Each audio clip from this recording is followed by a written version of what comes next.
The chamber was dark, shadows dancing on the stone walls as the flickering torches struggled to keep the gloom at bay. The air was thick with the scent of burning wood and the faint aroma of incense, creating an atmosphere both somber and regal. King Gregory sat upon his throne, a grand seat carved from ancient oak and adorned with intricate designs that told tales of battles long past. His presence commanded respect, yet there was a heaviness in his posture. He was weary, his face drawn with the weight of countless decisions and the burden of leadership.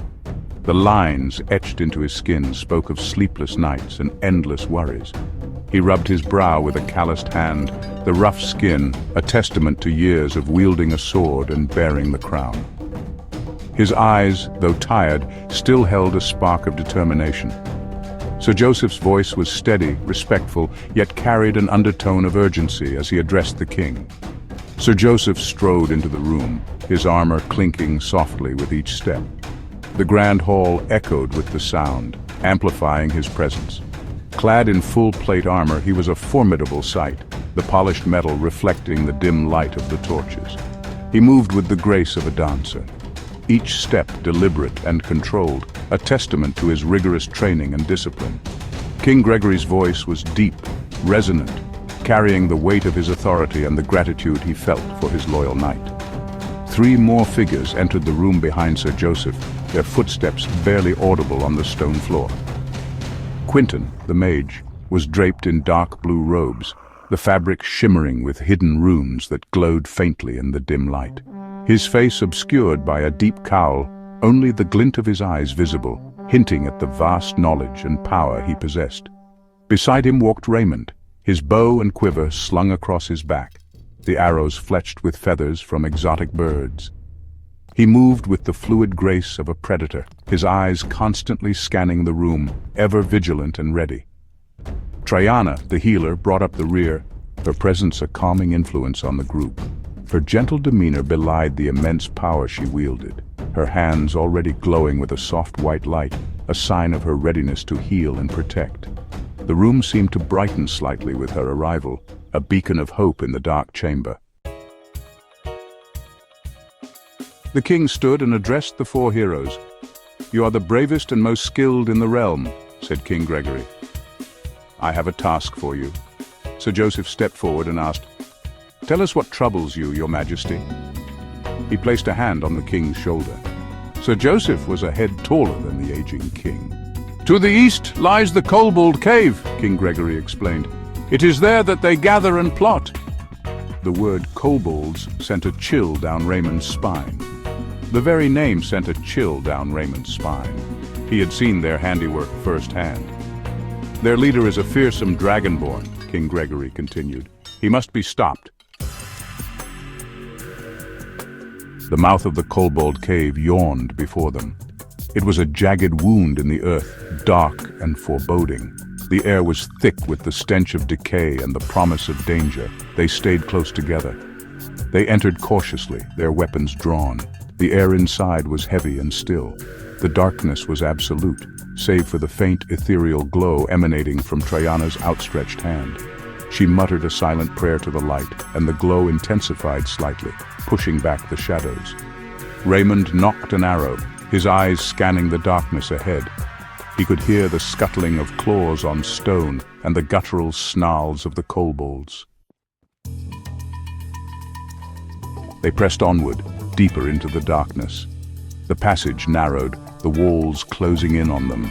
Each step echoed ominously, the sound bouncing off the damp, cold stone. The adventurers could feel the weight of the mountain above them, pressing down, making the air feel heavy and oppressive. Their breaths came in shallow gasps, the tension palpable. Every now and then, a distant drip of water would break the silence, adding to the eerie atmosphere. They knew they were not alone in this forsaken place. The air was thick with anticipation. Suddenly, a hulking shape detached itself from the darkness. It moved with a predatory grace, its eyes glinting with malevolence. The adventurers froze, their hearts pounding in their chests. The creature's presence was overwhelming, a dark force that seemed to suck the very light from the cave. It was as if the shadows themselves had come to life, intent on devouring them whole. The tension was unbearable, every second stretching into an eternity. A Kolbald, its eyes burning like hot coals, lunged at Raymond. Its claws raked across his arm, tearing through his leather armor. The pain was immediate and intense, a searing agony that shot through his entire body. Blood flowed freely from the wound, staining his armor a dark crimson. Raymond gritted his teeth, trying to push through the pain, but the Kolbald was relentless. It snarled, its fetid breath filling his nostrils, a sickening reminder of the creature's monstrous nature. Raymond cried out, falling back. He drew back his bowstring, but the Kolbald was upon him, its fetid breath hot on his face. His vision blurred with pain and fear, the world narrowing to the monstrous visage before him. He could see the malice in its eyes, the hunger for destruction. His fingers trembled on the bowstring, his strength waning. He knew he had only moments before the creature would strike again, and this time it would be fatal. He could feel the creature's claws digging into his flesh, the pain almost unbearable. He closed his eyes, bracing himself for the killing blow. A flash of steel, a sickening thud. The world seemed to stand still for a moment, the only sound the ragged breathing of the adventurers. The sound of metal meeting flesh was unmistakable, a gruesome symphony that echoed through the cave. Raymond's heart pounded in his chest, each beat a painful reminder of his mortality. He dared not open his eyes, fearing the worst. But then, the pressure on his arm lessened, the claws retracting. He opened his eyes slowly, disbelief and relief washing over him.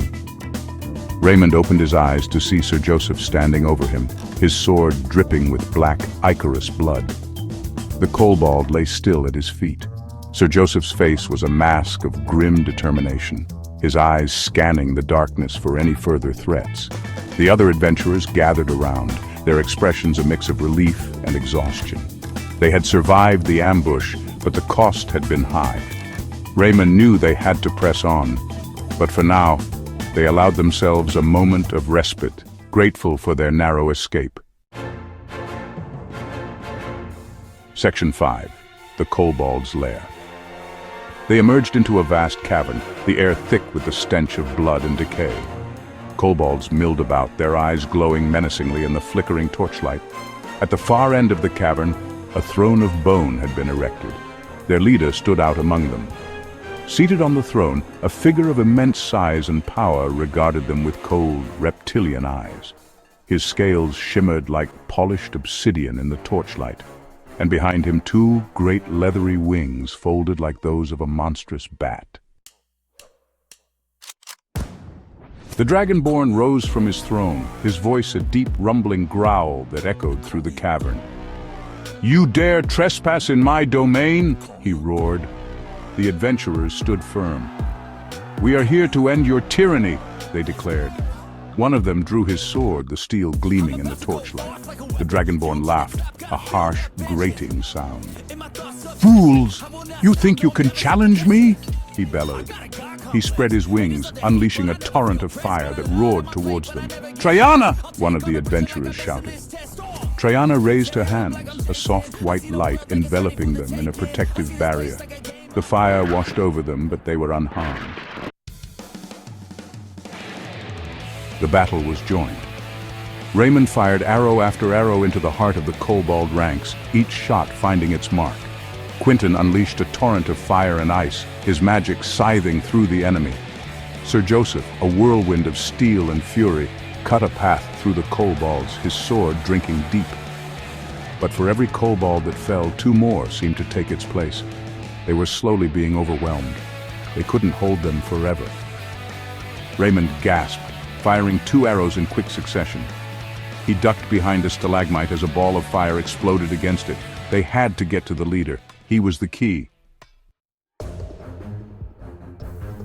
Sir Joseph fought his way towards the Dragonborn, his companions covering his advance.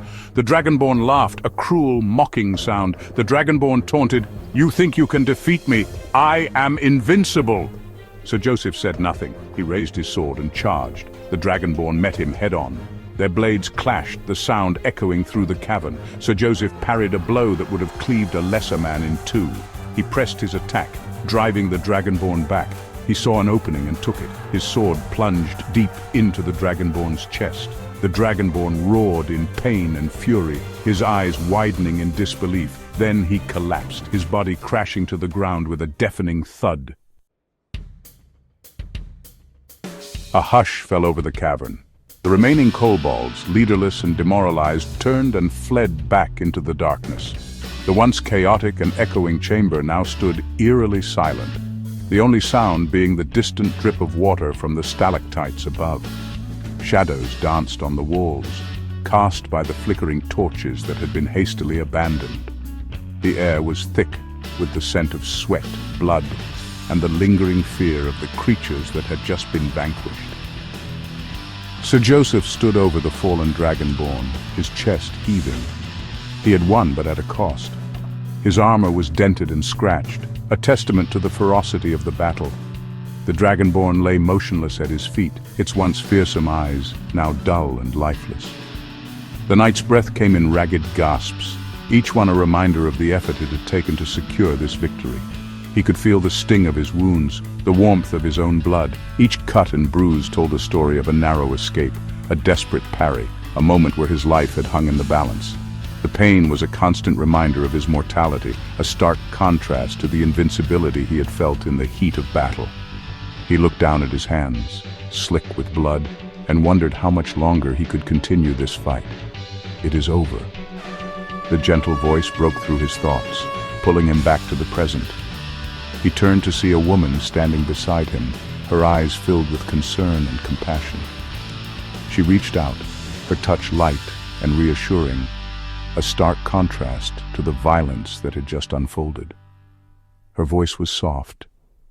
She was at his side in an instant, her hands glowing with a warm white light. The healing energy flowed from her fingertips, soothing his wounds and easing his pain. It was as if the very essence of life itself was being poured into him, mending the broken pieces and restoring his strength. He could feel the warmth spreading through his body, knitting together torn flesh and shattered bone. "Rest now, Sir Joseph. You have earned it." Her words were a balm to his weary soul. He nodded, too exhausted to speak, and allowed himself to sink to the ground. His sword, once a symbol of his strength and determination, now lay beside him, a reminder of the battles he had fought and the ones still to come. Sir Joseph allowed himself to be lowered to the ground. He looked at his companions, their faces grim but triumphant in the flickering torchlight. They had fought bravely, each one bearing their own scars and stories of the battle. The camaraderie they shared was forged in the fires of conflict, a bond that could never be broken. As they gathered around him, he felt a sense of pride and gratitude for each one of them. They had faced a terrible evil and emerged victorious. But something in the back of his mind told him that their work was far from over. The victory, though sweet, was but a fleeting moment in the grand tapestry of their quest. The road they traveled was fraught with danger, and this battle was just one of many they would face. He could feel it in his bones. This was only the beginning. The true test of their resolve was yet to come. As he looked into the distance, he could almost sense the shadows gathering, the next challenge waiting to reveal itself. But for now, they had earned a moment of respite, a brief pause before the storm. And in that moment, Sir Joseph allowed himself to hope.